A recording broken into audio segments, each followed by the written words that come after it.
ಎಲ್ರಿಗೂ ನಮಸ್ಕಾರ. ನಾನು ನಿಮ್ಮ ವೀಣಾ ಸತೀಶ್. ಇವತ್ತು ಬೆಳಗಿನ ತಿಂಡಿಗೆ ತುಂಬ ಸುಲಭವಾಗಿ ಬೇಗ ಮಾಡುವಂತಹ ರೆಸಿಪಿ ಚಿತ್ರಾನ್ನ. ಬನ್ನಿ ಹೇಗೆ ಮಾಡೋದು ಅಂತ ನಾವು ನೋಡ್ಕೊಂಡು ಬರೋಣ.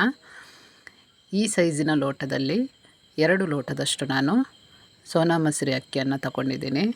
ಸೋನಾ ಮಸೂರಿ ಅಕ್ಕಿ ತುಂಬ ಚೆನ್ನಾಗಿರುತ್ತೆ ಚಿತ್ರಾನ್ನಕ್ಕೆ.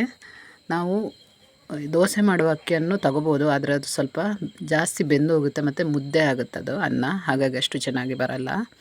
ಇಲ್ಲಿ ನಾವು ಕುಕ್ಕರ್ ತಗೋಬೇಕು. ಕುಕ್ಕರಿಗೆ ಈ ಕ್ಲೀನ್ ಮಾಡಿಟ್ಟಿರುವ ಅಕ್ಕಿಯನ್ನು ಹಾಕೋಬೇಕು. ಇಲ್ಲಿ 2 ಲೋಟದಷ್ಟು ನಾನು ಅಕ್ಕಿ ಈ ಸೈಜಲ್ಲಿ ತಗೊಂಡಿರೋದ್ರಿಂದ ಅದೇ ಲೋಟದಲ್ಲಿ 4 ಲೋಟದಷ್ಟು ನಾವು ನೀರನ್ನು ಹಾಕೋಬೇಕು. ಅಂದರೆ 1 ಲೋಟಕ್ಕೆ 2 ಲೋಟ ನೀರು, ಆ ಥರ ರೇಷ್ಯದಲ್ಲಿ ನಾವು ತಗೋಬೇಕು. 1.5 ಸ್ಪೂನಷ್ಟು ಉಪ್ಪನ್ನು ಹಾಕಬೇಕು. ಯಾಕಂದರೆ ಅನ್ನ ಬೇಯುವಾಗಲೇ ಉಪ್ಪು ಹಾಕ್ಕೊಂಡ್ರೆ ಎಲ್ಲ ಅನ್ನಕ್ಕೆ ಚೆನ್ನಾಗಿ ಉಪ್ಪು ಹಿಡಿಯುತ್ತೆ. ಹಾಗಾಗಿ ಈಗಲೇ ಉಪ್ಪು ಹಾಕ್ಕೋಬೇಕು. 2 ವಿಸಿಲ್ ಬರುವಷ್ಟು ನಾವು ಇದನ್ನು ಬೇಯಿಸಬೇಕು. ಅದಕ್ಕಿಂತ ಜಾಸ್ತಿ ಹಾಕಬೇಡಿ, ಯಾಕಂದರೆ ಅನ್ನ ಬೆಂದೋದ್ರೆ ಚೆನ್ನಾಗಿರಲ್ಲ. ನೋಡಿ ಇದೀಗ ಆಗಿದೆ. ಈಗ ಒಗ್ಗರಣೆಗೆ ಏನೆಲ್ಲ ಬೇಕು ಹೇಳ್ತೀನಿ. 2 ದೊಡ್ಡ ಸೈಜಿನ ಈರುಳ್ಳಿಯನ್ನು ತಗೋಬೇಕು. ಈರುಳ್ಳಿ ಸ್ವಲ್ಪ ಜಾಸ್ತಿನೇ ಬೇಕು ಚಿತ್ರಾನ್ನಕ್ಕೆ. ಜೊತೆಗೆ 1 ಸ್ಪೂನಷ್ಟು ಅರಿಶಿನ ಪುಡಿ, 1.5 ಸ್ಪೂನಷ್ಟು ಉದ್ದಿನಬೇಳೆ, 1.5 ಸ್ಪೂನಷ್ಟು ಕಡಲೆಬೇಳೆ, ಹಾಗೆ ಸಣ್ಣ ಬೌಲಲ್ಲಿ, ಈ ಥರ ಬೌಲಲ್ಲಿ 1 ಬೌಲ್ ಆಗುವಷ್ಟು ಶೇಂಗಾ ಬೀಜ ತಗೋಬೇಕು. ಶೇಂಗಾ ಬೀಜ ಕಂಪಲ್ಸರಿ ಹಾಕಲೇಬೇಕು, ಇಲ್ಲಾಂದರೆ ಚೆನ್ನಾಗಿರೋದಿಲ್ಲ. 3 ಹಸಿಮೆಣ್ಸಿನ್ಕಾಯಿ ತಗೊಂಡಿದ್ದೀನಿ. ನಿಮಗೆ ಖಾರ ಜಾಸ್ತಿ ಬೇಕಾದರೆ ಜಾಸ್ತಿ ಹಾಕ್ಕೊಳ್ಳಿ. ಕೈಯಲ್ಲಿ 1 ಮುಷ್ಟಿ ಆಗುವಷ್ಟು ಕೊತ್ತಂಬರಿ ಸೊಪ್ಪು ತಗೊಂಡಿದ್ದೀನಿ. ಇಷ್ಟು ಐಟಮ್ಸ್ ಇದ್ದರೆ ಸಾಕು, ಒಗ್ಗರಣೆ ನಾವು ರೆಡಿ ಮಾಡ್ಕೋಬೋದು. ನಾನು ರಾತ್ರಿಯೇ ಅನ್ನನ ಮಾಡಿ ಇಟ್ಟಿದ್ದೀನಿ. ಆದ್ದರಿಂದ ನೋಡಿ ಈ ಥರ ಉದುರಾಗಿ ಇರುತ್ತೆ. ಬೆಳಿಗ್ಗೆನೇ ನಾವು ಮಾಡ್ಕೋಬೋದು, ಆದರೆ ಸ್ವಲ್ಪ ಅದನ್ನು ತಣ್ಣಗಾಗೋಕ್ಕೆ ಬಿಡಬೇಕು, ಇಲ್ಲಾಂದರೆ ಮುದ್ದೆ ಆಗುತ್ತೆ.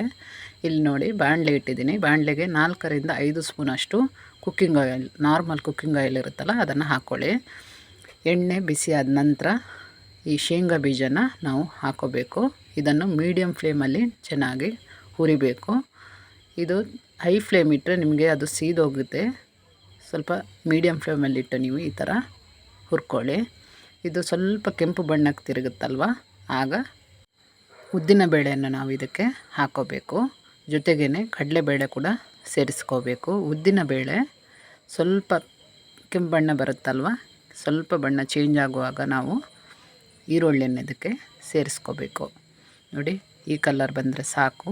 ಈಗ ಈ ಥರ ಸ್ಲೈಸ್ ಮಾಡಿ ಕಟ್ ಮಾಡ್ಕೊಂಡಿರೋ ಈರುಳ್ಳಿಯನ್ನು ಇದಕ್ಕೆ ಸೇರಿಸ್ಕೋಬೇಕು.